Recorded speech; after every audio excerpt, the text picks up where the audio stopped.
Good evening, everyone. I'm Carol Olsen-Day of the New York Times, and I am so excited to welcome you to this Times Talks tonight. We're live here at the Times Center in New York, and we're live around the world on the web. We're thrilled to have tonight's guest on our stage. She is one of the most influential singer, songwriter, musicians in contemporary music, and she's also an actress. Her industry has awarded her its highest accolades, 7 Grammys with an additional 14 nominations, a Golden Globe nomination, and 12 Juno Awards. And she sold more than 60 million albums worldwide. In 1995, her debut album, Jagged Little Pill, swept the Grammy Awards and went on to sell 16 million copies in the United States and 28 million worldwide. She will release her highly anticipated 7th studio album, Havoc and Bright Lights, on August 28th. You'll hear much more about her and the new album from our moderator, who I'm so pleased to introduce. In the 22 years that he's been chief pop music critic for The Times, he has watched U2 record an album in Dublin, spent an evening at Radiohead's favorite pub, and been personally denounced from the stage of Madison Square Garden by Axl Rose twice. So please join me in welcoming John Pareles and our very special guest, Alanis Morissette.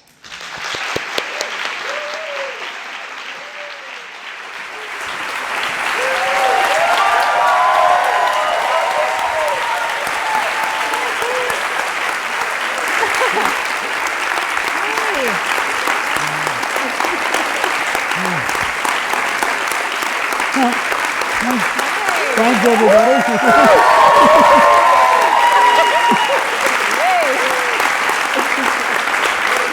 Thanks for being here, folks. Thanks for all coming out. And thank you, Alanis, for coming. Let's start with the present. I want to ask you about Guardian. The single is out, the album is delayed. But I prefer to say it's just percolating. It's percolating? Well, actually, why was it delayed? It was delayed for numerous reasons, mostly just because internationally we wanted to make sure everyone received the record at a respectable and respectful of their timelines, because once a record comes out on the internet, yes, it's pretty much international release. So out of respect for the planet and their needs, we waited a hot second. But tell me about Guardian, because that's a word, I mean, that's a very charged word for you. You've used that word in other songs, in Front Row. Who are you guarding in that song? I can't quite tell. The chorus is about my guardianship and protectorship of my son, who's a year and a half old. And then I realized quickly after I gave birth to him that if I wasn't taking care of my own inner child in a significant way, that I wouldn't be able to sustain the motherhood role. So the verses are about my taking care of myself. Really? Officially. But it's that person's someone you don't trust. That person has promises like fog. Yeah, well, my inner parent was influenced by my upbringing. So I think we parent ourselves the way we've seen parenting be modeled for us, is my thought. So I had to unlearn a bunch of stuff and basically grow my parent up, because I wasn't guarding myself very well. Well, I mean, I was thinking, were your parents stage parents? Were they pushing you? There was some vicarious elements too, I think more on my dad's side. They're influenced, and they were influenced in the same way that I think the planet's been influenced, which is the ego, sort of the gratifying aspects of what fame seems to offer, and success, and the perfectionism approach to all of that. So it was only as I got older when I could see the anti-life, or the sort of kindness annihilating part of just fame as a goal. I wrote a song, Celebrity, about that, because I just felt like that as a singular goal was a little hollow, and it made for a lot of challenges. Yeah, no, Celebrity's on the new album, which has one of the craziest, most wonderful productions, that song. I hope when people get to hear it. The song is sort of slipped out, right? It's on a Guitar Center performance or something.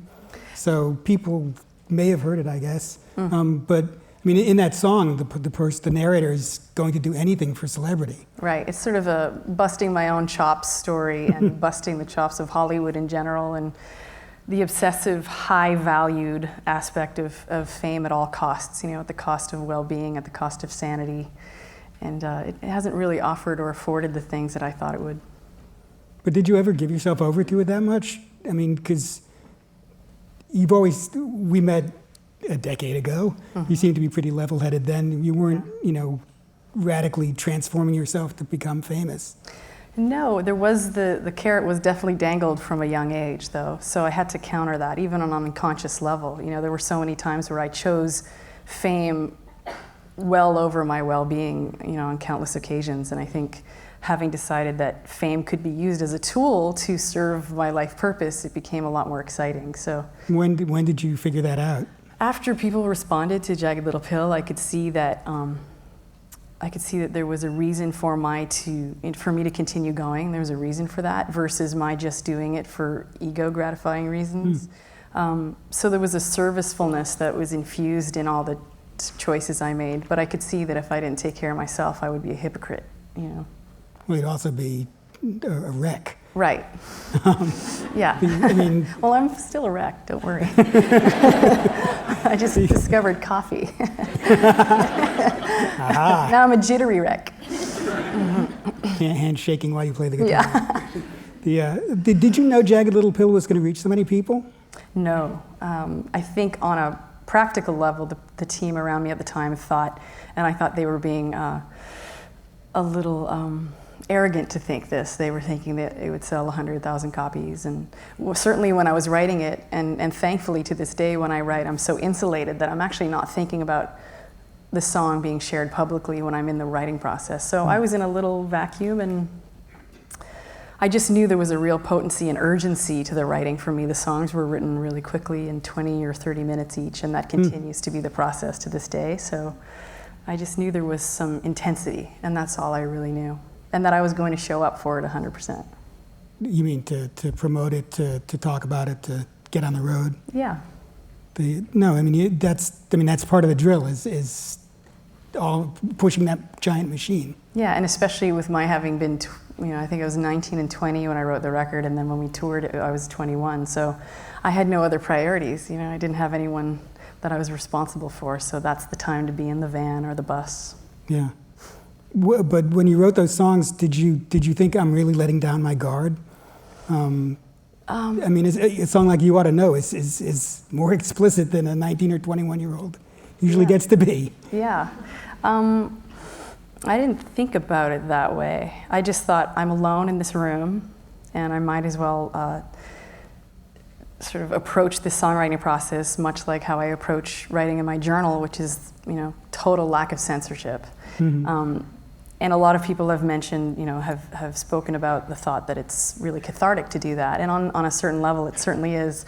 But that can't be, for me, mistaken as healing. The act of writing and moving the energy is lovely. It can be a catalyst for, further healing. But in and of itself, singing You Ought to Know over and over again for years on stage, it didn't really take care of the situation. So the wound stayed open? Yeah. Wow. Just a little salt every night. But you're smiling afterwards, so. Yeah. I found actually getting the same courage or applying the same courage that I showed in the writing process to my day-to-day interactions with people, risking expressing my anger or risking expressing my vulnerability in my day-to-day relationships has wound up being the most healing part of things, not necessarily just having written about it in songs. So the songs taught you how to act? They taught me how to grow up. Wow. So, do you look at your old journal sometimes and think, I knew that girl, but I'm not that girl? Whit girl? There's so many of them. Yeah, well, those girls. The girl who wrote the journal when she was 19. Yeah, no, I love her. Her hair's a little greasy, but yeah. Is she as strong as you are now? Yeah, I'm much stronger now. She was more reactive, which I think is a rite of passage for a 19-year-old, especially in the context of what was happening with women during that time, and my having been brought up and raised in a patriarchal, kind of even misogynistic environment a lot of times. I was responding to my having contained and repressed for so long that while it may have been surprising to some, the content of Jagged Little Pill, for the people who knew me well, it wasn't surprising at all. They thought you finally... They just said, thank God you're speaking about it, finally. Well, I think that was the reaction to the millions of people, the people here probably, who heard it and thought, somebody's finally saying it. I mean, did the spokeswoman role occur to you when you were doing it? Well, I think the word responsibility at 21 freaked me out. I didn't want to feel responsible for people, but I had no problem volunteering to be on the front lines and potentially getting my head chopped off. I feel like that was what I was born to do. Keep the head on, though. Yeah. It's less disgusting. No, I mean, I've been to Glenn Ballard's studio. I mean, you were singing in a room basically the size of a closet, right? Yeah. And yet you were singing to the world. I didn't know that at the time, but now I do. Yeah. I mean, it was. I mean, it's a very private environment to be making quiet. That stuff. And bless him, because it was very warm and safe. And I think I'd collaborated with so many people leading up to that moment, even as a teenager. And there were a lot of people who had an agenda when they met me. Whereas Glenn just had this open heart. And the equipment was ready and the environment was warm, and he just said, let's see what you want to write about. And that was the ideal listening for me to speak to musically. Yeah, just a sympathetic ear and a good drum track. And a high capacity for, charged content. He's a brave soul. Did he edit you? Did you learn to edit, or was that just how it poured out? He did the opposite, actually. You mean edit as in the songs or the censorship of the content? Edit the songs, say, shape the song, you're telling a story here, clear it up. I had learned how to create the structure of a song in my teen years, so I think I learned that part of the craft per se. Even the word craft kind of freaks me out a little bit, but the craft, it's the sort of other side of the brain. But I learned the craft as a teenager, so when I met Glenn, we both were crafts people. So you were, as a teenager, you were pretty much Alanis Morissette. Yeah, well, I was Alanis. Yeah. Big difference. Well, what's the difference? No, I'm joking, and I'm not. I mean, as a teenager, I wasn't as prepared to write about what was going on with me autobiographically, and I was working with the kind of personality that had an agenda for what I was up to, and beautifully so, really. At the time, I wasn't ready to write the way that I write now. Right.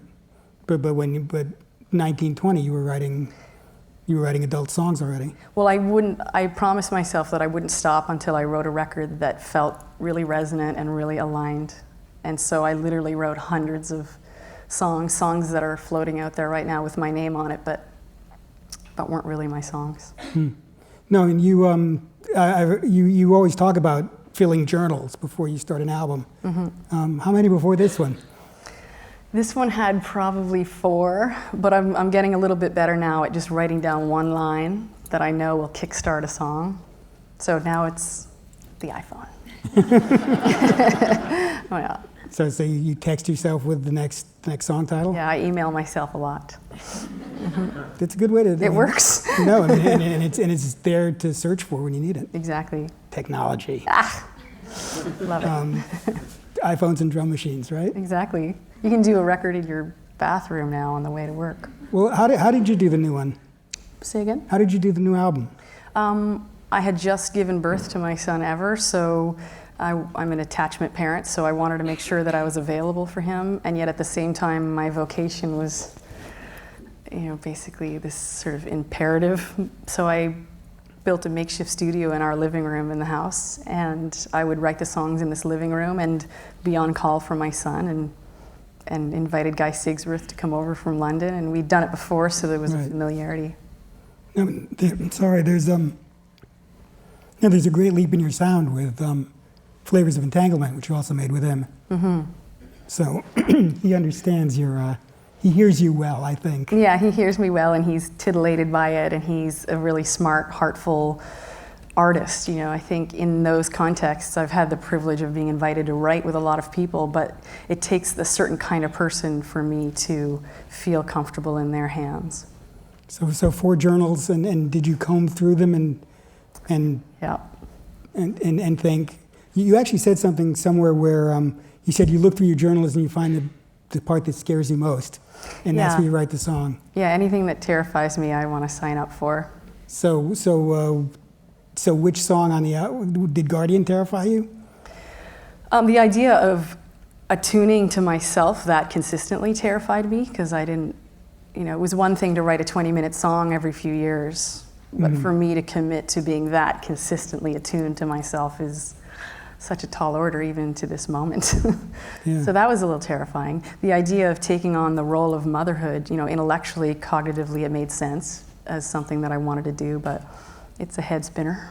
Yeah. Well, I mean, you said at the end of Flavors Entanglement, in Incomplete, you said, I want to be married, I want to have kids, and Yeah. 2 years later, look at you. Yeah, there's manifestation ability in the songs. I have to be careful. Yeah. But I'm thinking there's a song on the album called Spiral that seems very open to and probably scary to write. I mean, was that one of the scary ones? Yeah, the whole idea of shame, you know, and how I can just go down a certain road that takes me all the way down, and that it is actually possible to have interdependence be a goal. You know, there was this whole movement toward autonomy for a long time. I think it was in the sort of post-feminist era. It's all about everyone being autonomous and singular. And so I tried that approach for a while, and you know, alone with my journal, alone with a therapist who had great boundaries, or alone. It didn't really work because I felt like the healing was going to be in relationship. So Spiral, the chorus, is really about it's okay, and it's a sign of maturity for me to reach out and express vulnerability in appropriate environments. Wow. So yeah, no more solo acts. Not anymore. It doesn't really work for me. Well, I mean, you've been blogging too, which is another. You seem to be looking. Those are long blog entries, and you look really deeply inward. Yeah, it's exhausting. I mean, are those like journal entries? No. That's entries writing. Are more cryptic and sort of shorthand. And writing an article, I feel, speaking of responsibility, I feel really like brain crunchy pressure to make sure I distill as much as I possibly can in a short, pithy little piece. So, yeah. Welcome to journalism. Hi. It's tough. I mean, it's so much harder to write an article for me than it is to write a song. Vice versa. That's funny.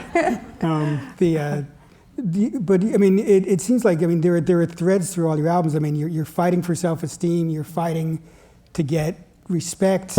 You're fighting to love yourself. I mean, do you see through lines between your songs? I mean, do you think, you know, I'm still working on that one? Well, I think the through line, if anything, it's about relationships. So relationship with one's own self, relationship with other, husband, research and development, and dating. You know, they're all chronicled, whether they're horrifying or not. And then relationship with spirit. You know, that seems to be something that kind of filters through everything that I write at the end of the day. I was actually, I was struck, I've been listening to your albums all week. Nice work if you can get it, right? But I was struck by how much you use Indian modes. Sooner or later, there's always kind of an Indian drone or a sitar or something. Like the chord choices. I like the Eastern chord choices because I think of chords in terms of color. So the primary ones, you learn yellow, red, blue primary, and then some of the other, you know, uninvited songs are more purple and brown and chartreuse. So what's a chartreuse song? Chartreuse would be, Guardian would be chartreuse because it's the primary, so there's that sort of uplifting chord harmonic choice, but then you throw in a fifth or you throw in a diminished chord, and the content can be a little more complicated, so it renders it not just yellow. So there's a darkness in it or something. Yeah, a challenge. A challenge. A dissonance that you Yeah. have to resolve. Yeah.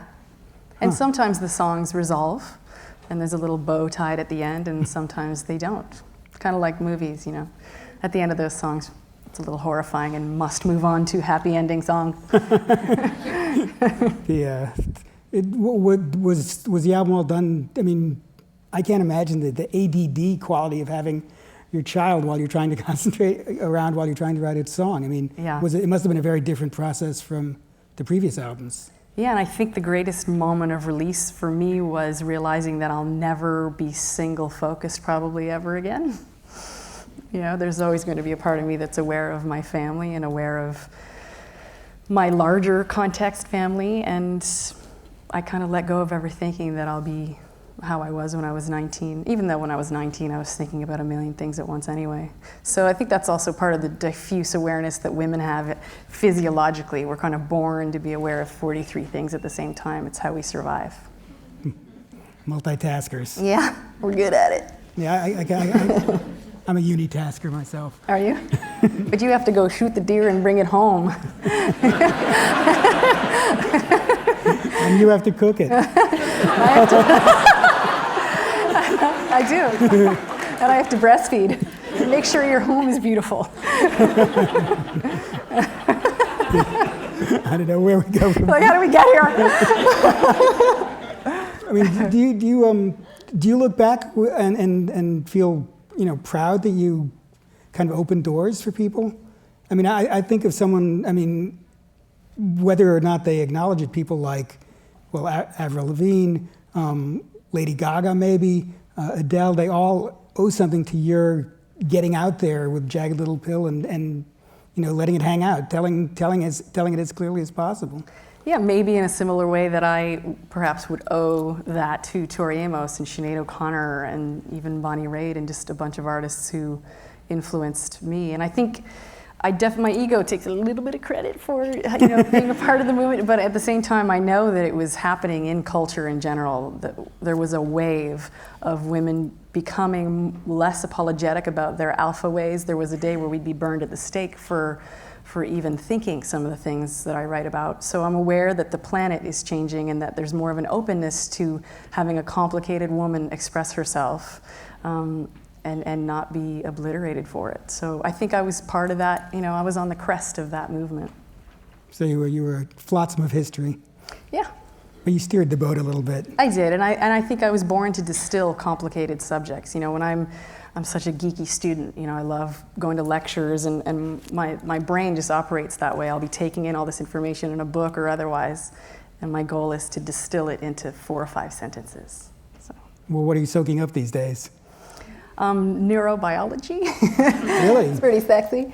A lot of corroboration of what we've known spiritually, sort of the new thought movement or the spiritual communities are having science corroborate what they've sort of, quote unquote, known all along. So, you know, I'm part of I guess it's an organization called Relationships First with Harville Hendricks and John Gottman and Dan Siegel, and we're creating this organization to support the nurturance of all these different relationships that I described a few minutes ago and come up with campaigns and programs to spread the message that it's the relationships that we have that really dictate what our planet looks like. So I feel born for that as well. So using both sides of the brain to speak to how there can be this wholeness moved toward in as graceful a way as possible, but often it's messy.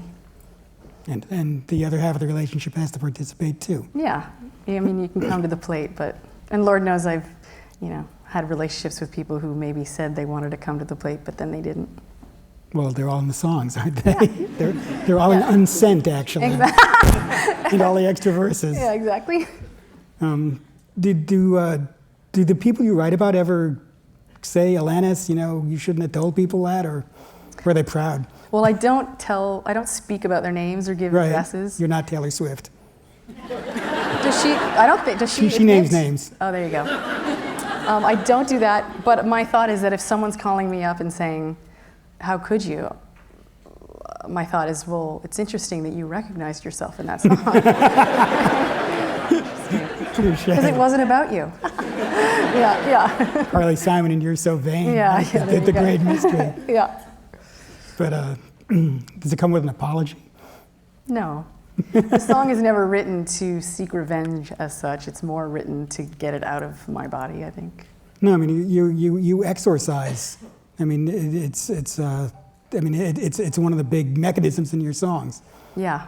I mean, but you said you don't feel relief, which kind of shocks me. I feel relief in the moment, but it's a temporary relief. It's not a healing of the cells and healing of the situation to the point where I can move on. You're not done with it? No. Are you ever done with it? Well, I think there's an ongoing healing that is happening, and I think part of the charm of growing older is, for me anyway, is that things get healed. And if relationships, I think commitment and intimacy is the hotbed for healing. So the more I commit to relationships and friendships and even professional relationships, and the more intimate I allow myself to be with them, the more room there is for healing. And equally, if I keep myself separate from that, I kind of swim in the wounds for too long, I think. Yeah. But you get good songs out of them. There you go. See, you can write songs. Yeah. I don't know. I think I'll have to take a correspondence course. I see a change from you as a kid because your songs are more, as you say, more interdependent as you through the albums. Yeah, I think there's so many different archetypes and animals, and I've always been the connector. I've always wanted to connect, and I had a lot of shame about that for a long time because I happened to be in some relationships with people who were specifically avoidant of it. So I just thought there was something wrong with me, but now that I'm in the appropriate circles, I feel like it's been normalized. Actually, you wrote this great phrase in one of your blogs that marriage was going to be the sweltering sweat lodge of truth. Yeah. That sounds kind of difficult. Yeah. Well, if you're married, you know what I'm talking about. I am. Yeah. It can be, For me, I had no intention of being in a relationship where I would stay asleep. Right. Yeah. Or be the beta female, or be the... Yeah. And I tried, I tried being the beta female in a lot of relationships, and it just didn't last too long. It wasn't overly harmonious. I can see you might be a little too strong-willed for that role for very long. Yeah, and I love service, but I love service being in the driver's seat. I can see that. Yeah. It's when you how do you turn a journal entry into a song? Does the melody come to you? Do you like start singing the lyrics and hope for the chords? Or? The music and lyrics are often written at the same time. So Really? Sometimes the chords themselves will beget certain words. And even phonetically, I'll sing sounds, and then the words will come. And sometimes I'll listen back to the tape and think, oh, I think I was saying those words. So sometimes it's a puzzle piece, and other times I'll start with one sentence that I know I want to have be the chorus. And then other times I have absolutely nothing going in. I just have an empty page, and we see what happens that day. Wow. Yeah. A lot of your songs are also lists, like Hand in My Pocket, the 21 Things, 8. They're now 3 things. Now 3 things. Oh, really? What are the 3? We were rehearsing for this European tour that we're going on, and just performing that song, I was giggling to myself about the high standards. Yeah. So you came down to, what did you come down to? Shared value system with what commitment meant. So being able to sit in the hot kitchen. So that muscle of tenacity, family and service through art were the 3 pretty big ones to have in common with my husband. So you're living up to those yourself too? Oh yeah, have to.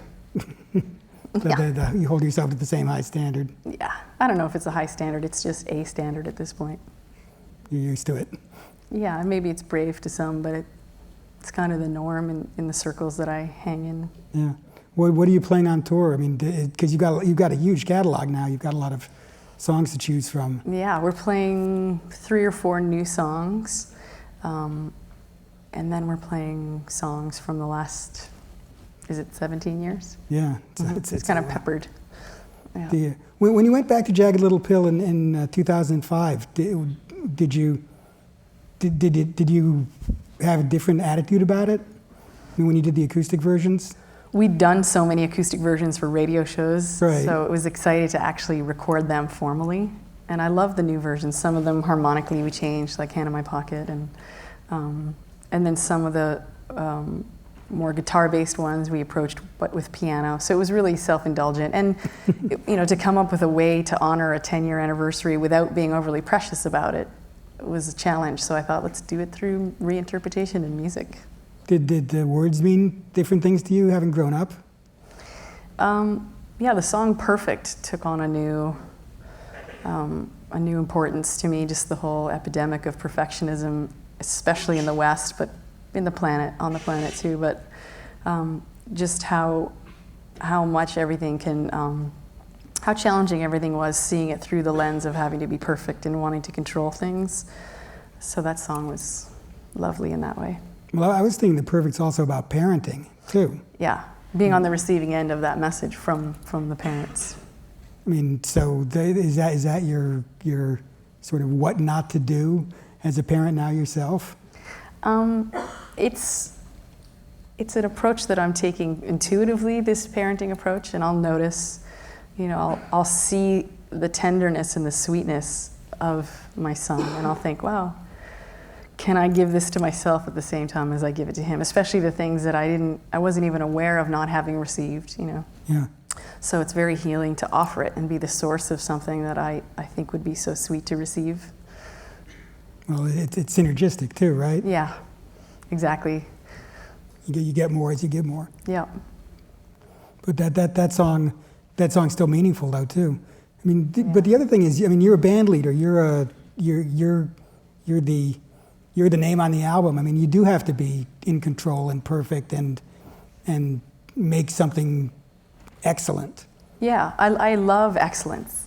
But I believe now, through experience, that there's a way to have that, that high competency and high responsibility and high sort of quality, whether it's smells sensual, whether it's food, whether it's whatever it is. So it's taste. But I don't have to beat myself up and be controlling as such in order to have that happen. I'm allowing the self-selection process to happen too. If it's in professional relationships or in general, if the person I'm working with doesn't share that value with me, then we're probably not a match. So they're gone. Yes. Yeah. Yeah. But I mean, you work consistently with people. I mean, you've hooked up with people that you've kept. Yeah, I love long-term relationships. If you Musical ones too. Yeah, I love the idea of creating a shared history with people. It's awesome. Who's in the band? 2 new bandmates, Mike Farrell on keyboards and Julian Coriel on guitar. And then Jason Oram, whom I've played with forever, on guitar. And Cedric Lemoyne on bass. And Victor Indrizzo on drums. So these guys who the guys you played with for a while, they know that if you turn your head like this, they have to do a certain thing? Or, yeah. I mean, is there a secret language? There is. And they're a great reflection of what I sometimes don't always have the objectivity on in terms of the growth. I don't always have objectivity on who I am, and so when I hear people say things, it's fascinating. But my bandmates, when I look at them, I think, wow, I must have matured because these are 5 grown-up, talented, kick-ass guys. So this is good. Yeah. That's great. I mean, does the audience? You must get a lot of mail. You must get a lot of response from your fans. Mm-hmm. I mean, do you get stories? You changed my life. I think the stories that are most touching to me are the ones where they share with me that a certain song or a record was a soundtrack to a certain period in their life. So that's an honor for me to think that someone had me as their partner in crime, or someone had me to listen to when things were tough, or it helped them through a divorce, or helped them through some transition. The thought that I could do that without physically being there is the greatest thing I could imagine. Yeah. Well, I mean, you've written a lot of breakup and post-breakup and healing songs that. Yep. But apparently are all true. Yeah, all for the people. I mean, is it all autobiography? I mean, sometimes you're a man in your song, so obviously. Well, it's autobiographical in that I might not be doing the first person thing, so I actually enjoy creating a dialogue. I think of a song called Hands Clean, where the verses are me having a dialogue with this person who I then sing about in the chorus. So there's something about saying I that creates a very visceral songwriting process for me versus he or she. It distances it if I'm storytelling from afar. But if I'm telling it from within, it's this microcosmic distillation of my human experience. You know, and certain countries think I'm a navel gazer for all that I-ness, but really it's me offering the story for people to make their own. And it's really indulgent. I mean, part of being an artist is expressing yourself. It's part of, you know, I think of it in terms of archetypally, you know, it's like the court jester and the philosophers and the artists are these really sort of inward-looking creatures who comment on what's happening on the planet. So which archetype are you? Depends on the moment. I'm the beheading queen in some moments. Definitely, and you ought to know. No, sometimes the court jester and sometimes the maiden, the mother now is pretty important. Yeah, those are the main ones. The wife, temptress. There's so many. Yeah.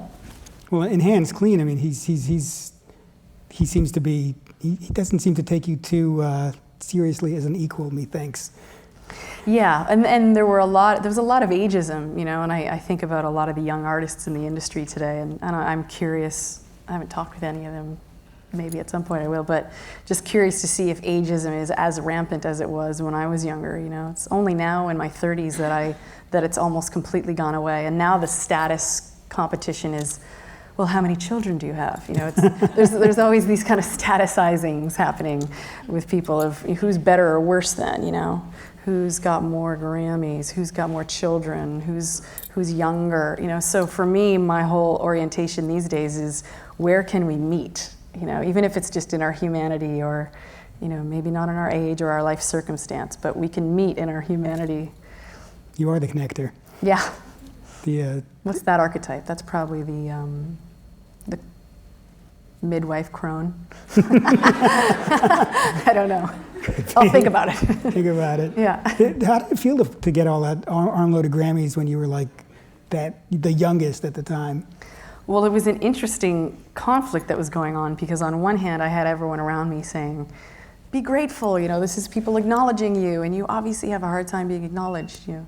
And the irony is, and we talked about this briefly before we came on, the irony is that I actually had attention shame. So I didn't want to be in front of people, but then I had this part of me that was a ham. So temperamentally, I was terrified all the time. So being at the Grammys, it was hard to accept an award in the context of competition in that there were winners and losers. And at the same time, for me not to honor what Jagged Little Pill was would be, you know, would be a crime for me not to do that. It would be rude almost, you know. So yeah. I was just conflicted and still am in some ways because fame and award shows inherently have a conflict built into them about, because artists, as you know, in our very nature, I don't think we're very competitive. But you were on The Voice telling people how to compete. Yes, but I was a mentor. But was it, did that, I mean, sometimes I find that trying to explain something helps me understand it better. Yeah, okay. I mean, did that? So explain it to me. I can't explain You're like, that. I can't. No, but I was thinking, like, you know, you're listening to other singers and trying to help them be better. Be them. Yeah, I mean, that seemed to be your general, like, be more yourself, be more yourself. Yeah. Yeah, I wasn't so interested in the outcome. There were plenty of people on set who were. So my whole thing was I'll show up as a mentor because I love the thought of being the sister that will offer only solicited advice. You know, there was a period of time where I'm so used to not offering unsolicited advice that they actually came and whispered in my ear on a few occasions, you need to give advice. I was like, right, okay, that's why I'm here. Are you sure you want it? Because I had a lot of unsolicited advice sent my way over the years that... Did any help? I was pretty resistant to it. You know, I was very much wanting to learn as I went. And my formal true teachers were already in place. I think the importance of mentors and teachers is very important. So really, I was already in the student-teacher relationship in so many different contexts that I actually didn't need 53 other people every week to tell me what to do or what to wear, or what to think, or what to choose. That seems to be not your mode. 52 No, people. and when there was an appropriate environment, if I'm collaborating with someone, it's my favorite thing to do, and I'm really open-hearted. But I'd like to choose who I get it from. Well, yeah, and you were just a little girl, and they, of course, were experts. Yeah. Yeah, and they really didn't understand. I think they thought I was lying when I said I didn't care about certain things, And they didn't understand why I didn't care about certain outcomes, or they'd say, so did you check the charts this week? And I would say no, and they wouldn't believe me. They would say, that's not true. I don't believe you. Well, what is your metric? I mean, what does... How do I gauge? Yeah. I guess it begs the question, gauge what? So I think my biggest gauge of fulfillment is how I feel when a song is finished. That moment. That moment when I think, wow, that says it. That's a really, really sweet, juicy moment. These moments are great too. I live for dialogue. Well, that's good. Yeah. Yeah. But do you know when a song is finished? I mean, it's just like, you don't think, oh, if I just fix that line, or if I just... No, the mixing process can be a belabored process. I think it was David Bowie, maybe, who said, you don't finish a song, you abandon it. I think the songwriting process, though, I definitely have the tying of the bow moment where the song is complete. Was there one that among the many that just like radiates for you, that was like, I did it? Well, the song that didn't feel complete and probably will never be complete is the Unsent song. I think I had 3 more verses to it, and I could have kept going. And I think Glenn said, "We got to stop. It's 14 minutes long." So that was ongoing, and probably there'll have to be a part 2 at some point. But I think the songs that are written in a very accelerated way. This record, everything was written very quickly. So Celebrity. Really? Yeah, Celebrity was really fast. Edge of Evolution was fast. I was invited not to put that song on the record. I say invited. I think... Well, why not? It might have been a little lofty, perhaps. I don't know. But it is me, so it was, got to give the dog a bone once in a while, You're the boss. I'm the dog. Maybe a little of both. The boss dog. Is it different writing for a movie? Yes, it's much easier writing for a movie. Really? For me, because I get to, in a gestalt kind of way, go into the body of the lead character or whomever I'm writing through, and I just be them for half an hour. And I think of Chronicles of Narnia. I just became Georgie. I think she's 8 years old. So I just became her, and I thought, what would be happening if I'm with my brothers and we're royalty, but we're scared? Okay, and I just wrote about that. And then Uninvited too, just through Meg Ryan's character and Vin Bender's approach too, just thinking, what would it be like if I was falling in love with somebody, but I couldn't be with them, but I wanted to be with them, So it's much easier, because the story's already there. Mm-hmm. Yeah. And it's maybe a vacation from being you. It is. I don't have to narcissistically focus on myself. Yeah.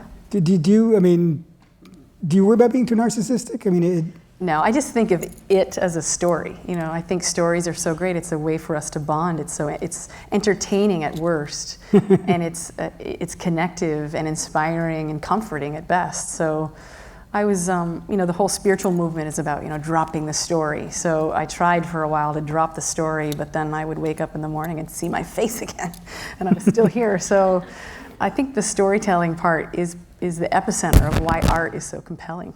Yeah. Yeah. Well, no, also having people see themselves in your story, as you said. And as long as I don't overly identify with it, I think if I overly identify with something, then as soon as it changes, as soon as I'm no longer 21, or as soon as I'm no longer doing something, then I would be struck with grief nonstop. So as long as the story is just the story, it's less traumatizing. Yeah. Mm-hmm. Are there songs you've had to abandon because they're not you anymore? Thankfully, there's a timelessness to the Jagged Little Pill songs. I think if I were cringing while I was rehearsing, I think I would just not sing it. Yeah. Yeah. But that hasn't happened. Not yet. Good. Yeah. Some of the songs here and there, I change the odd word. I'll change it to the present tense, or I think there was one song where I said my age as a teenager, so I'd have had to update that. But it's like Joni Mitchell kept having to update Paved Paradise because the parking fees kept going up. That's funny. It's inflation. That's great. That's funny. But it's a very coherent career you have in a way, because you're always you. You're always you're actually, from the beginning, you've also always mixed kind of rock and a rhythm undercurrent. I mean, it was kind of hip hoppy in the early ones, and it's very techno-y on Flavors of Entanglement. I mean, I like both. Yeah. Yeah, I feel like the technological aspect is more kind of masculine and one side of the brain, and then the more organic, warm, earthy, real time. I think blending those together. This record does that in a beautiful way, I think. Joe Ciccarelli produced with Guy Sigsworth, so Guy has that sort of technological otherworldliness about him that he brought, and then Joe is very known for warm rock, lush. So I like that they're both together. Yeah, no, it's earthier than the last one. It's got more power chord oomph. More humans. But Celebrity just blows my mind, that song, because that song goes to outer space and back in 4 minutes. Yeah. I mean, was that hard to do? Was that a complex process, recording that? I mean, there's a lot of crazy things going on in that song. There's loops, and there's Indian modes, and there's instruments I don't understand. That's Guy Sigsworth for you. Yeah, he will go away and then come back with a whole soundscape that kind of boggles the mind. Definitely boggling. Were there? Do you have a song that changed a lot as you recorded it? I mean, it doesn't have to be on the new one. I mean, what song people have heard, maybe? Yeah, let me think about that.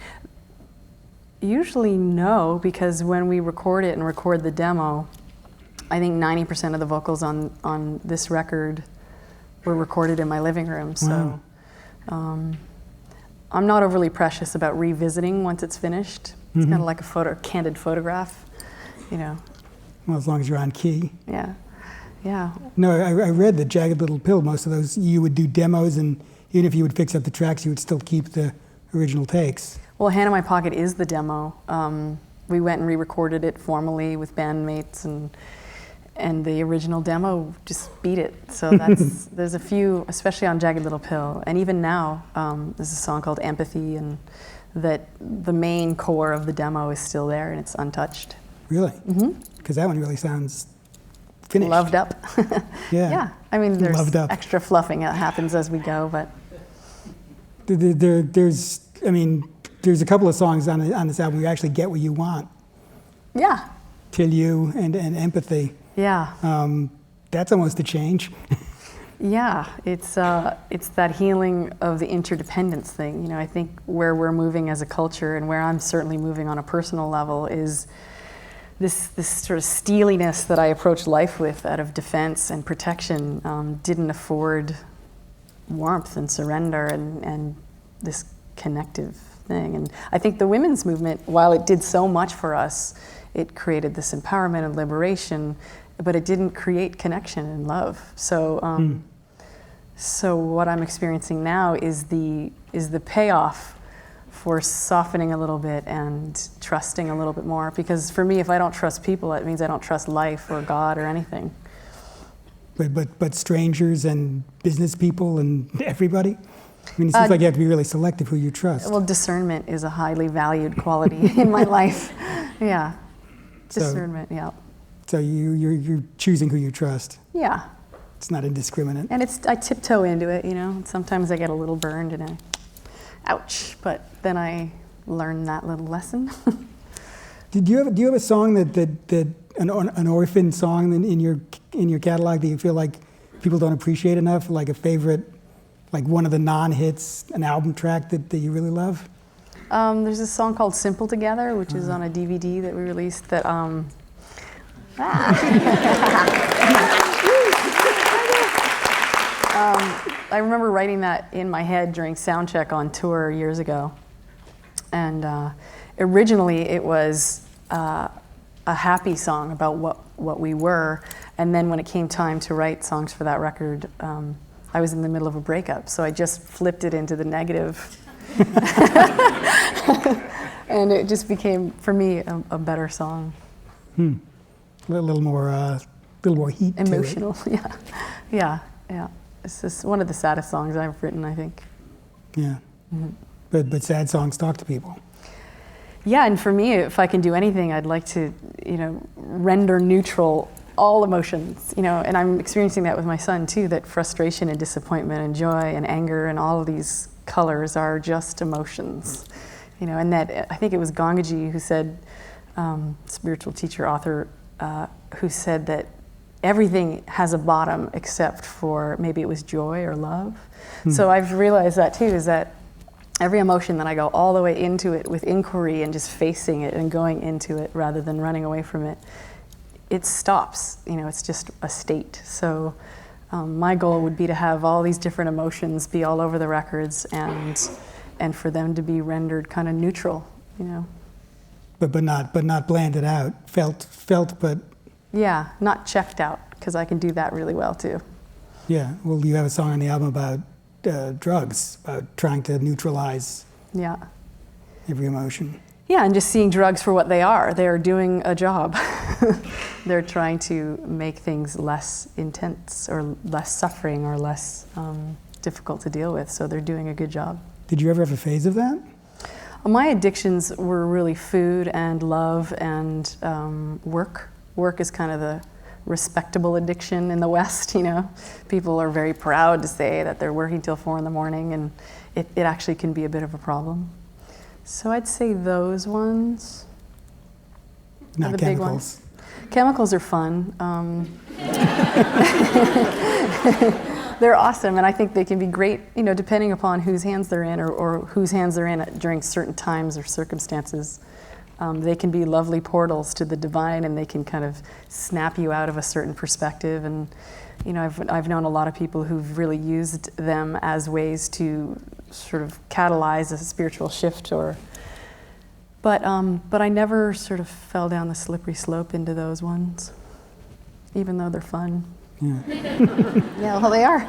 Yeah. No. And also, I have a theory that, because I'm so obsessed with the developmental stages, I have a theory that, especially that attachment stage, if it's not nailed or done well enough, that we wind up seeking certain drugs that speak to certain wounds. So I think that attachment wound speaks directly to people craving opiates and heroin, and because that warmth that you feel with the skin-on-skin mama falling into the mom arms and the dad's skin, if we don't have that, it's pre-cognitive, it's pre-verbal. So if we don't have it, we crave it, So a lot of, recovering addicts I've spoken with, Yeah.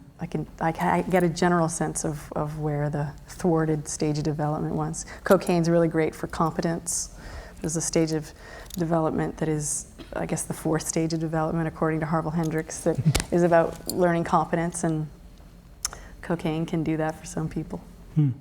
Well, in supposed former infatuation junkie, which I was afraid I was going to mispronounce, Yeah. you're on the inside. You're there in fetal position. Right. You're in the womb. Yeah. I mean, so you must have been craving some attachment. Yeah, I needed Snuggies a lot, and when I wouldn't get the spooning, I would just figure out other creative ways to get it, because I was hungry, and I actually thought fame would create deeper connections with people, but it did the opposite, because now not only was I recognized, but there was a lot of preconceived notions about who I was, which were sometimes erroneous, sometimes accurate. So I wound up being the watched one as opposed to the connected one, So I went from people watching to be watched, neither of which affords a real connection. And so it's been a lot of work on my part to foster the real connection beyond those two. Well, how do you deal with that, though? Because, 33 million people have your face on their record shelf. Yeah. I mean, is it how do you step back from that? A lot of therapy. I still have PTSD from those times, you know.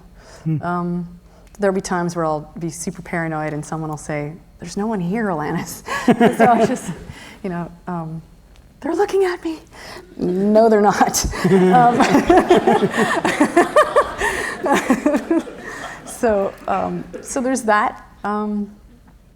But I also do see the ability to have sort of a telepathic and energetic connection with people in general. And there's a certain kind of animal that comes to my shows. They seem to be very thoughtful, smart, deeply feeling, deeply attuned creatures. So there's a wink that we have. Yeah. No, I was thinking because, you know, somebody's looking. I mean, when you're on stage, somebody is looking. Right. And you're happy for it, and they're happy for it. I mean, yeah. Is that? It was an accelerated course in boundaries for me. You know, Really? No matter where I walked, there were hotel rooms I would return to after playing. I think of this one time in Australia where I came back to my hotel room and there were notes slipped in my bed and my suitcase. And just there was really nowhere I could go. I couldn't leave my hotel room because people would be waiting in the hallways, jumping on the car. You know, it was intense. My hair was being ripped out. So I think during that time, I just remember thinking that if this is the way it was going to be, that I definitely didn't want to be here anymore. And no one had told me that it would shift, you know. And what I love about the new climate right now is that fostering real intimacy and transparency. If I can name drop for a second, I was talking with Katy Perry backstage at the Ellen DeGeneres show, and she said she's promoting her show, right, her movie right now. And she said, "Wow, it's really intense to be this transparent." And I said, you know, transparency is the new mystery in this climate because it's what people want. They want to sort of peek behind the curtain and not a moment too soon, you know, because it levels the playing field and creates a sort of humanity amongst us celebrities. But isn't it more work, more time? Yeah, I think it's worth it. So you're out there blogging, Twittering, showing yourself more? Yeah. I always wanted to, though. I think, you know, someone from Warner Brothers a few years ago said, "Hey, isn't it cool that all these crazy ideas you had, you know, 15 years ago, now people want them from you?" You know? So there was a time where I had similar ideas to what we're doing now in terms of sharing more, but nobody wanted to hear it. Yeah. No, they were used to squeezing it through the distribution channel and silence. And yeah, and they were actually invested in keeping the audience and the artist separate, you know, because it would sell more records or keep them hungry or whatever it is. Yeah. I mean, do you think about, you're still pretty committed to the album as an album? Yeah. You like that form? It's a snapshot. You know, and if someone wants to get a song for 99 cents, that's fine. But I love the idea of sharing a whole group of songs. Definitely. Well, they talk to each other. They do. They're brothers and sisters. Yeah. But I mean, you always have an incredible overflow, though. Yeah. Do those ever come back for the next album? Sometimes I'll give them to charity albums. There's a song called, I think, 2020 that I gave to David Lynch's foundation. So sometimes I'll sit on a song that is a gem for me, you know, a little secret. And then some opportunity will present itself. The Magical Child on Every Mother Counts with Christy Turlington. So I sit on them and I wait for the perfect opportunity to share them. Yeah, because each time you do an album, it's a different sound world. Yeah, and a different place that I'm coming from. But I feel very abundant with the songs now. There was a period of time where I didn't trust the process, but now I trust it. So if a song doesn't see the light of day, there's more where that came from. Yeah. That's good. Yeah. Do you have to get into a certain frame of mind to write, or are they just like bursting out of the iPhone without you? Sometimes they wake me up in the middle of the night. If I haven't spent enough time alone during the day, I can be assured that I will be awoken at 4 a.m. By a song? Yep. Wow. That's a hard balance to do if you're touring, bringing up a child. Yeah, it's all about now the iPhone or a piece of paper by the side of the bed for sure, so that I can get it out and go back to sleep. And you wake up in the morning and it's actually pretty good? Yeah, unlike when you're high and you write a song. It's actually good when I wake up. I had the greatest song. It's like, genius. and then you look at it, I love you. Yeah. Well, I don't know, maybe that's a trance song. Yeah. Yeah, it could be. I was actually, you could put out Straight Jacket now. Right. Now that everything's dance pop. Right. Do a new remix. It's You could. exciting. But you were sort of ahead of, you were anticipating what would happen 4 years later. Yeah, a lot of times I get a general sense, even just on an energetic level, of where we're going, and I could take credit for the being ahead of my time thing, but I'll just stick with the, I almost get a snapshot in my head or in my ears of what's coming, and that doesn't mean that I need to do it. There's a period of time a little while ago where I heard this whole electronica world. 7 years ago, I just thought, oh, I think I know what's going to happen. And then that doesn't mean I need to make that record. It's just I can feel it coming like a wave. But if you were a record guy, if you would were at pounce. Warner Brothers, you'd say, oof, jump on that. Or you wouldn't. I think a lot of people in the record industry, they were terrified of genre creations because they were often in the business of repeating what had already been successful. So they were terrified of the idea of trying something that was risky. Do you try to zig where other people are zagging? Not purposefully, and sometimes I don't. Sometimes I zag right along with people, and other times I don't. It depends on what I am inspired by, And the song tells you what clothing it needs? Yeah, it does. And a lot of record companies too, I think, they were just afraid of it not working. But I think part of what's exciting is trying something that is just scary. Yeah. Speaking of record companies, you were on Maverick, which was Madonna's label. Did she ever poke her nose in and say, those are pretty good songs, Alanis, or was it? I think I was on a television show once in Barcelona, and the song ended, and they said, "We have a special message from Madonna for you." And I was in my 20s, so I was like, oh, cool. So I sat up straight, and the message was, "Keep selling records, Alanis."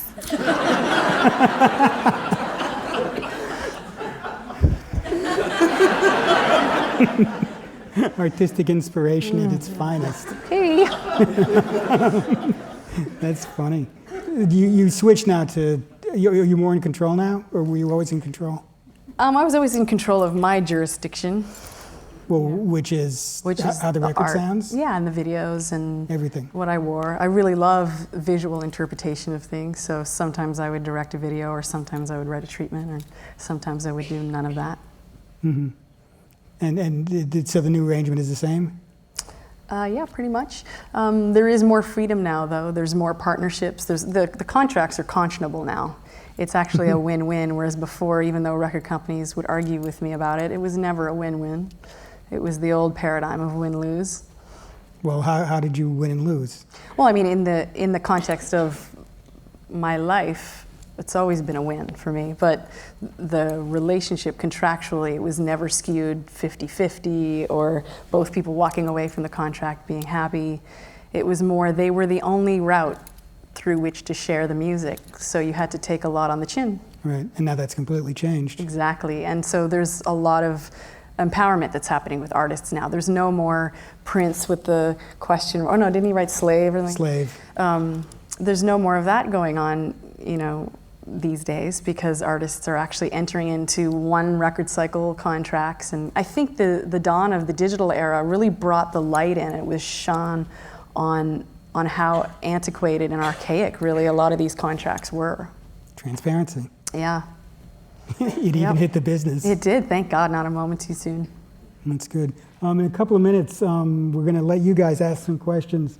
There'll be people in the aisles with microphones, and I know you're not shy, so do sort of think about your question and line up. Interesting lighting cue. I like it.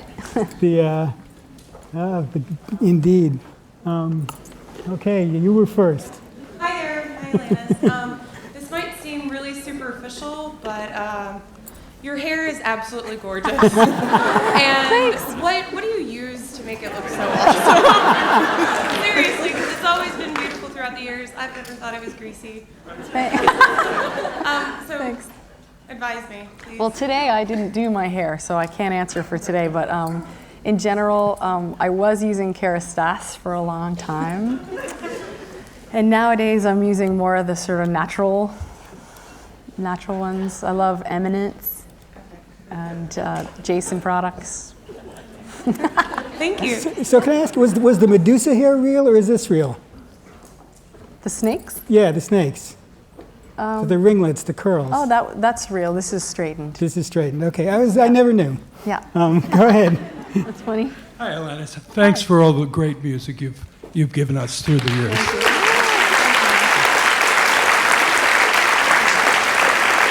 This is a stupid question, but what was the first record you ever bought? The Smurfs All-Star Show. The first record, Wham, probably. And who inspires you today? Wham. Actually, Was it Careless Whisper? What was it? it was the Wake Me Up Before You Go Go. Wake Me Up It was a Before You Go Go. cassette. Who inspires me today? A lot of rap music, because my husband is pulling me through the orientation process. And what else do I love these days? I listen to a lot of classical music, a little bit with my son, just to kind of balance out the rap thing. And I like Gautier a lot. Basically, I like music where it's, probably not surprisingly, autobiographical, really super melodic. I'm listening to Tom York the last few days again. Just people who are really inspired and they kind of channel their music. Thank you. Yeah. Go ahead. Hi, I just want to tell you that I love you. I love you. I also wanted to ask you about the what you said about the drugs and the stages of development. I'm a therapist, and I believe that too, but I don't have it clear like you do. So even if you could, I know you probably don't want to talk about that like at length, but Yeah. even if you could write an article or a blog about it. Cool, I'll write an article about it. Okay. It's going to be really hard, but I'll do it. But that's what you do, right? You don't do the easy stuff. Yeah, no. Yeah. Go ahead. Thank you, Alanis. I particularly liked Ironic a lot. Oh, Thank cool, you. great. At one point in this talk, you said that you were talking about the sweetness of the end of a song, and then you said, but this is sweet right here, this dialogue that we're having, and that you live for dialogue or something like that. And so I was wondering if you could elaborate on what you mean by the sweetness of dialogue, and particularly these Times talks, or just any dialogue you've had with people. What did you mean by that? Could you elaborate on that? Yeah, thanks. I like the third entity that is created between two people or a room, so there's me and there's you in this case. But what are we talking about, So to take the micro to the macro, to keep going back and forth between the personal and the universal, or the personal and the global, and I think it allows me not to feel that my story is so precious. And it also allows me to figure out what my unique form of service is. Some people want to address symptoms, building schools in Africa, and my service mostly takes the form of sort of social, spiritual, psychological activism. And we all have our unique take. I think that sort of answers that. Does that answer that enough? Yeah, thank you Okay. very much. Well, I mean, therapy is a monologue, right? It can be. It depends. If it's a good therapist, it's not actually.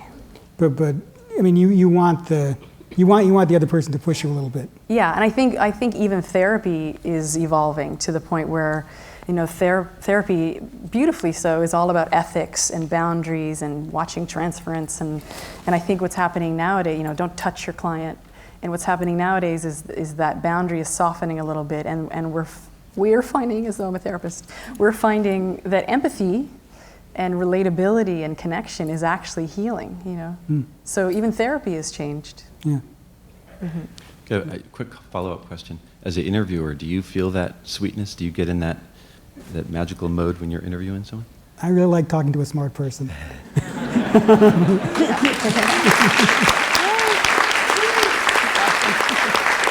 Me too. Go ahead. So you played God, which I thought was, very inspired casting. Typecasting. Well, got me to see the movie, got me into that. Oh, cool. And you talked earlier about visualizing chords and songs as colors. And so on that note, if I ask you now to think about a visual or personification for God, the universe, for whatever you believe in, what comes to your mind? Well, I think if the universal sound is Om, then the universal word is yes. And the universal color would be probably the rainbow. I don't know. Thank you. Go ahead. Hey, Alanis, how are you? I'm so grateful to have this opportunity, and I just want to say thank you for all your music. It's been amazing to listen to, watch you grow through the years. Thanks. I know, and I loved it too. Jagged Little Pill was a fantastic album, but what played such a significant role in my growth was Under Rug Swept. A huge, I mean, it really impacted my life incredibly.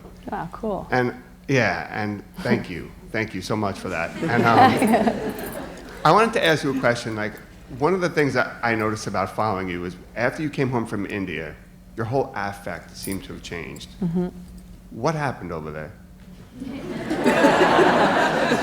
I'm happy that you're happy, don't get me wrong. And I don't want to say anyone's staying angry for you forever, Yeah. but I mean, like, but you just came back with such a great sense of calm and self-assurance. And I would love to know what happened over there.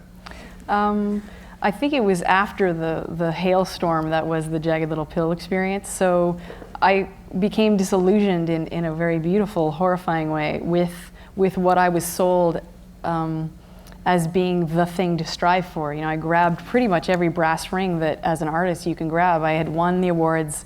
I was in the Guinness Book of World Records, all the egoic, gratifying things, you know, check. And so all the pictures of goalfulness had disappeared.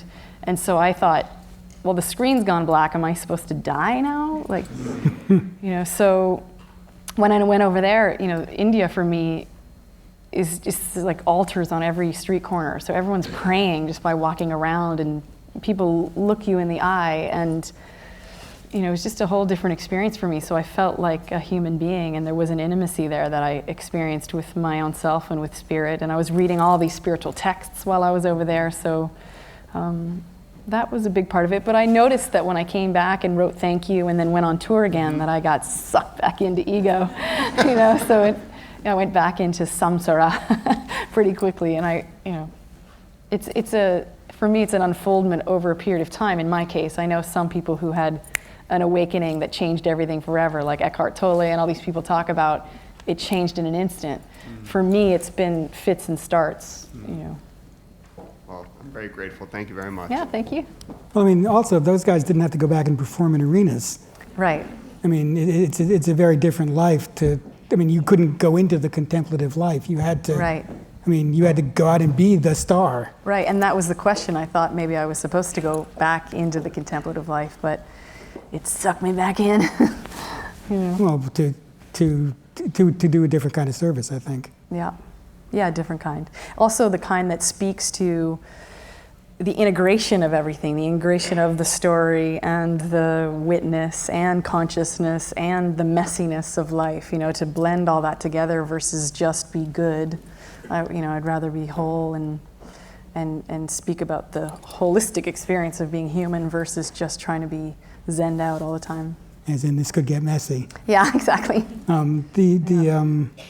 Your voice changed, though, because on Jagged Little Pill, you're shrieking a lot. Yeah, a lot of piercing. And he was right. A calm comes into your voice.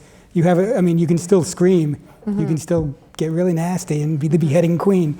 But you can also, but there's a calmer layer, a serene layer too that comes in. Yeah, that's part of growing up, I think. Thank God. Did you hear it as, because songwriting is physical too. Songwriting is, my voice is going to be saying this. Yeah, I remember when I handed Jagged Little Pill in, a record company person said, we just need to reapproach this whole record. It's way too caustic. I had no idea this is what you were going to do. And I remember thinking, well, I'm 19 or I'm 20. This is caustic. If you want a Steely Dan record, wait 40 years. So then I released it as it was. Caustic and all. Yeah. Where were we? I think it's your turn. Hi, Alanis. Hi. How are you? You look really pretty today. I have a question. Thanks. What do you think about like X Factor, American Idol, all the shows like that that are out nowadays that they weren't long ago?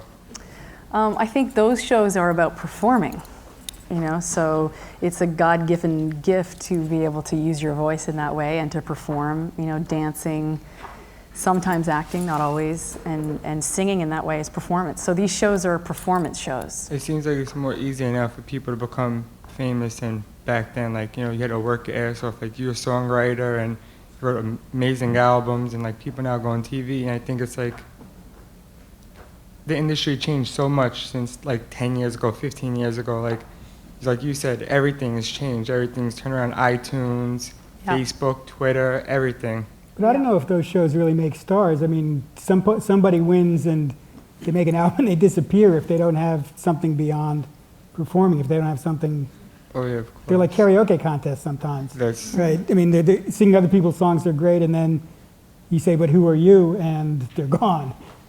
I mean, and a few people survive them. I mean, a few people, that's their avenue.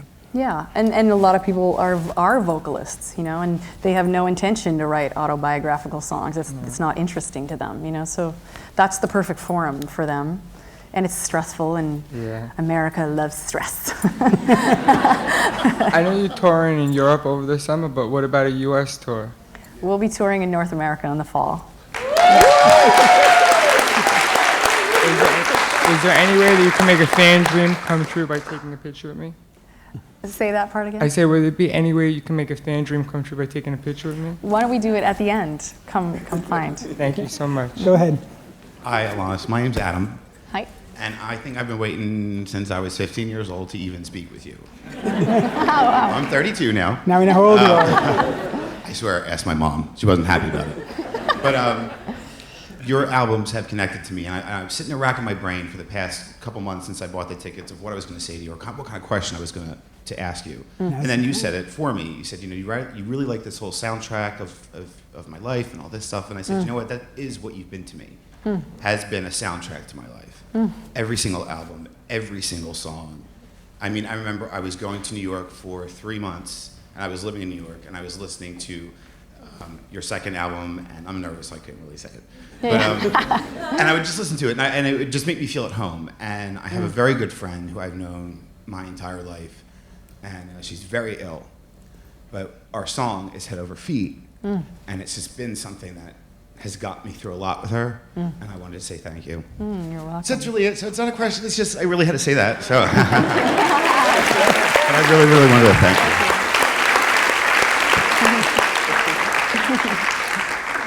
Hi, Alanis. Hi.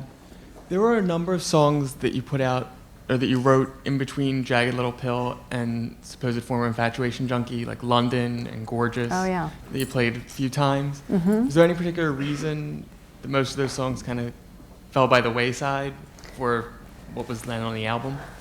Those songs were written on tour. We were touring for a long time, so I was dying to write songs. So we'd write songs during sound check, or, and I think for a long time after Jagged Little Pill came out, there were a lot of people, some of whom were even in the public eye, who were quick to say, oh, she's just been Svengali'd by Glenn Ballard. And so I'd like to say that I didn't care at the time about those comments, but I did. So I think I went away and just wrote a ton of songs alone that weren't intended to be shared publicly. They were just intended for me to maybe prove to my own self that I didn't need, there's that autonomy thing again, I didn't need a collaborator, you know, and I did prove that to myself. I don't need a collaborator, but I really do enjoy that process. So that's what those songs were, I think.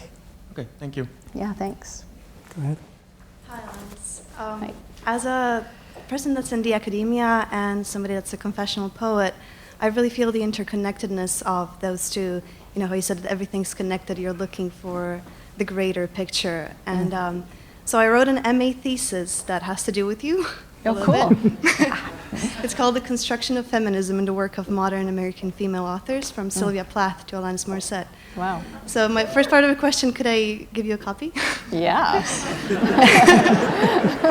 I know that's a plug-in. But the second part is, how do you feel about, I've had to do a lot of research, and there's so many articles about your songs, about the subject in general.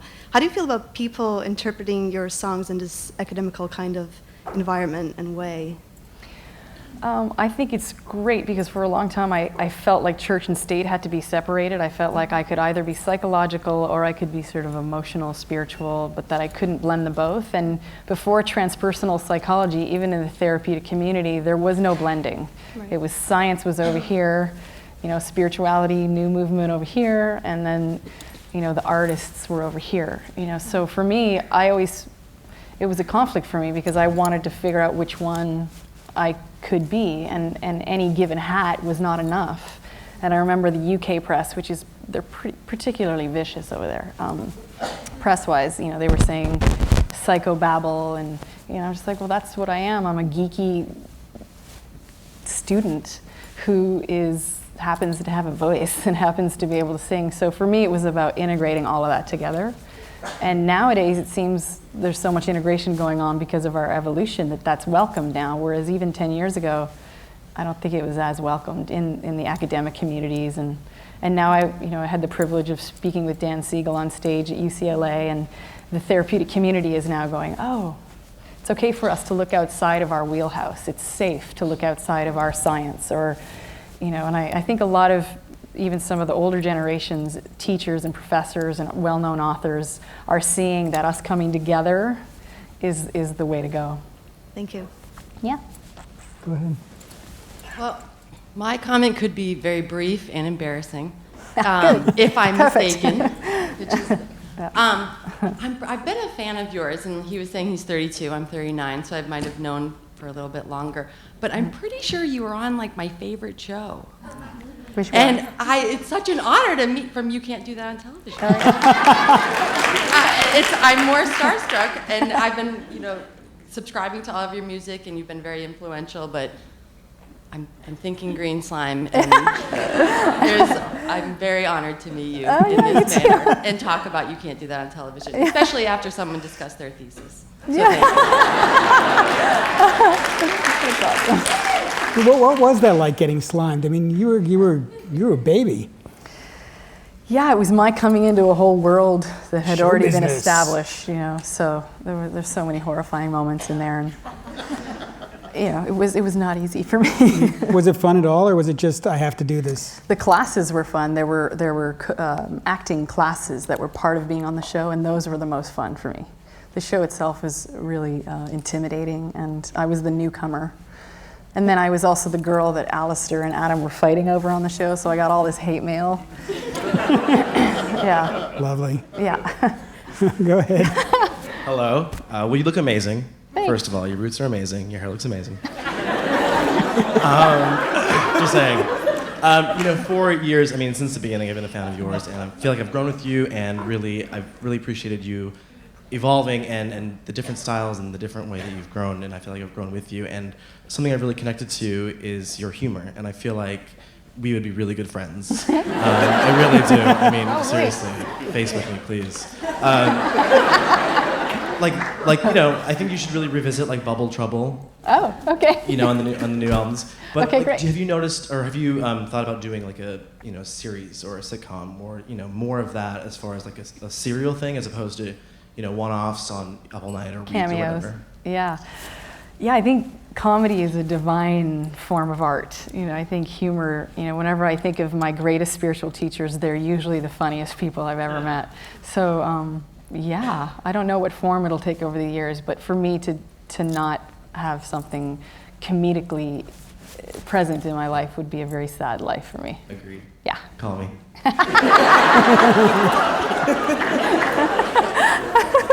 Hi, Alanis. Hi. My name's Raphael, and I have a question for you about your so-called Chaos album. I noticed that album was very different from a lot of your albums. I know you cut your hair, and you went through all of that. That trauma. Which is great. I love Alanis in any flavor. Thank you. Thank you for unconditionally accepting me. As far accepting as the so-called chaos, I noticed the song structures for a lot of those tracks were very verse 1, chorus, verse 2, chorus, chorus, bridge, and also the title of it, so-called chaos, is a title track of a song, which usually you take, your album titles will usually be from lyrics. So Right. I'm just wondering, was that album different for you as far as how you created it or the process? Was there anything Did I produce different that one? about I don't album? remember what I did with that one. So-called Chaos. No, I know the record. Yeah. You might have heard of it. Although I did make a bet with someone that I was working with where he said there was a certain song on a record of mine, and I said, I can guarantee you it's not on that record. And he said, I'll make a bet with you. And I said, I'm so sure that it's not on that record that I'm going to bet you $500 it's not on that record. And I was wrong. So I gave him the money. And so your question was about that time period. I think that time period, that particular song that made it so that the record was sort of worthy, in my opinion, of being titled, that song title, was the fear I had of letting go of control. And the big question that is always posed around control for me is, what would you be most afraid of? And can you even go into that worst fear and then that worst fear? And it really comes down to death, because that is usually the lowest common denominator of every fear that I have, whether it's humiliation or reputation or aging or whatever it is. It's this fear of being ostracized, lonely, dead. So that song really, to me, spoke to this fear of what felt like could be chaos if I really were to surrender in the way a lot of my teachers were asking me to do. So the record had to be titled that. Okay, awesome. Thank you so much. Thanks. Go ahead. We're short on time, so be quick. Hi, my name is Tamara. I'm from Croatia. So English is my second language, and I want to thank you for using so many SAT words in your songs that improved my English tremendously. And I just want to ask you, so you covered Seal's Crazy and Sting's King of Pain. So I wondered, is there any song in the world that you think, oh man, I wish I wrote that one? Teardrop by Massive Attack. That song kills me. And the Gotye song, somebody I used to know. Oh, totally. Yeah. I have song envy on that one. But who's going to do the other? Who's going to do this duet part? It'll be a man or a woman? A man. Yes. And Chasing Cars for me was another beautiful song that. So yeah. Thank you. Yeah. Go ahead. Hi, Alanis. Hi. My heart's beating like crazy now. Yeah. I first of all want to say I'm so grateful to you because you've been such a huge inspiration to me, and I think your presence in my life is a huge part of who I am today. So thank you so much. Yeah, thank you. I wanted to ask you, as a songwriter, because I heard you speak so much about, so many times about that stream of consciousness mode where you just write something that's being channeled through you. And I find a lot of times that when I write, I have a lot of ideas, and when I try to put them down, they're not as poignant as I would want them to be, or it's not expressed the way I would want to share it. And I find that there's a lot of grinding and a lot of working at it until it becomes something that I would want to do, so that I would want to share. So I was wondering about your process, if you have sometimes things that you edit a lot or that you grind towards something that you know you want to say, but it doesn't always come out the way that you want to say it. Or, I don't know, I'm not sure. Yeah, I think I understand what you're sharing. For me, if there's an over-efforting, it usually means I'm not supposed to be doing it. So that doesn't mean that I don't value showing up and the major energy it takes to write something, or it's exhausting even when we're doing what we're supposed to be doing, you know. But then sometimes if I'm efforting my way through something, that's a pretty clear indication that I can either soften the whip, or maybe I'm not supposed to be writing that song, or maybe I'm not supposed to be trying to make it be something that I intellectually think it should be, and perhaps rather I could see what it's supposed to be, you know. So I love lyrics that are conversational, and sometimes conversations are really simple. So that could be the song. And you know, I remember what's her name? Laurie Berkner is a woman who writes songs for children, and I read a quote from her the other day. I'm obsessed with children's songs now for obvious reasons, and they haunt me at night. But I read a quote from her yesterday because I was obsessed with her, thinking, does she have children? Tell me about this woman. And I would need to kiss her feet. But she said in this interview that she couldn't write, and she was having a really hard time writing songs with her band. And then one day, it may have been after she had a child, she started writing kids songs, and then it came really effortlessly for her. So to me, that was a clear indication of she wasn't writing yet what she was born to write. And then when she was, there was a flow. Yeah. Yeah. Thank you so much. Yeah. Go ahead. Hi, Alanis. I'm just a few years older than you, and your Jagged Little Pill was not just a soundtrack for being 25, but the albums after were like an evolution and a journey for a woman to know, okay, so that's what I feel, or that's what comes next. And I've been stuck on everything for a really long time. Oh, cool. That's a good one to get It stuck is, but on. I can't get beyond the ups and the downs. But my question from, I think, our collective office is, when you write, do you write in what we term all caps? The anger and the passion, or the passion that you sing with, is it there when you write, or is it just the writing and then the emotion of how you sing it is something that comes later? Or do you know when you write how you're going to sing it? I know how I'm going to sing it when I write it. The whole thing is there for you as a package. Mhm. What a gift. And you look great post-baby, so what'd you do? What'd you do? Thank you. Exercise?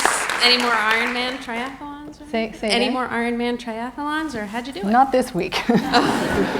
At some point, I have this fantasy of doing charity marathons with my kids one day, but by the time I get there, I probably won't do that. Keep inspiring us. Thanks. A couple more. Go ahead. Hi, how are you? Hi. I did Facebook you today, but I don't know if it was you or not, but I said, if it's the real you, I want you to know I'm coming tonight. Anyway, you have just increased the size of my life. You're the voice behind me finding a voice, and I'm sure you hear these stories all the time, but I still need to say it. 17 years ago, I started my journey of recovery from bulimia. Cool. And you were there, and your songs were there, and they taught me I did not have to be perfect, and that the only way out was through, and that sometimes I was going to be the most boring person, and sometimes I'd be the most exciting person, and to live and learn and laugh, and to walk away from the 8 easy steps that I knew too well. And it's just been amazing. And I didn't think I could have you be more endeared to me. And then I come in here tonight and you're talking about being your own mother as you learn to mother. And that was a really big theme for me.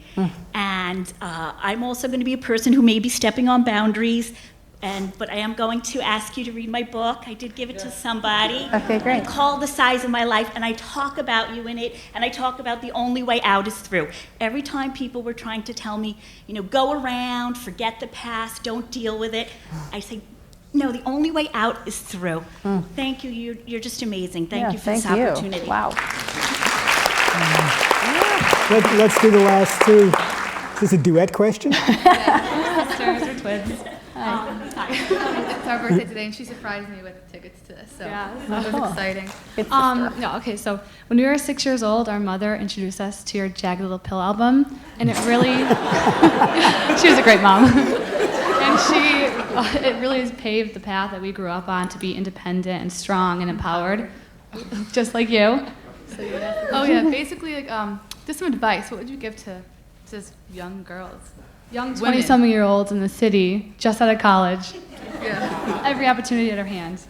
I would say that independence is a great part of the journey, but that interdependence is kind of where it's at now, and that it's okay to depend on each other. Yeah, we're social creatures. Yeah. Go ahead. Hi, Alanis. My name is Liz, and I'm a huge fan of yours. I discovered your Jagged Little Pill album when I was 10 years old. I'm now 27. And I actually have gotten I got an Alanis tattoo on my foot. I have the words that I would be good on my foot. Oh, wow. Because that song really spoke to me the most, but all of your songs have spoken to me. And I'm also a writer. I'm also a soon-to-be therapist. Wow. And I wanted to know, one of the things that moves me the most about you is your lyrics. Anytime I open a CD, I always read the lyrics before I even put the CD in the CD player. And lyrics always spoke to me. That's why my first tattoo is song lyrics and yours. I want to know, are you going to come out with a book? ever? I heard that you were in the process of writing one or contemplating writing a book. Yeah, I've been contemplating for a long time. I have about 800 pages. Wow, that's a lot of contemplation. Yeah. That's impressive. It is. Yes, my friend Debbie Ford spoke with me the other day, and she said, "What's up with this book, Alanis?" And I said, "Well, I thought I'd write it before I gave birth, but that was a naive thought. Now that this record is out, I am not able to focus on it right now." But she said when I come off this tour that she will personally make sure this book gets finished. So I'm going to take her up on that. Great. Yeah. And I just want to say thank you so much for being here and for this opportunity. And you've changed my life and helped me through a lot of difficult times. So thank you. Yeah, thank you. I love you. You're welcome. Folks, we gotta wrap up. I really appreciate you all coming. Really appreciate you opening your heart. Thank you. Yeah, you too. Thanks. Go off.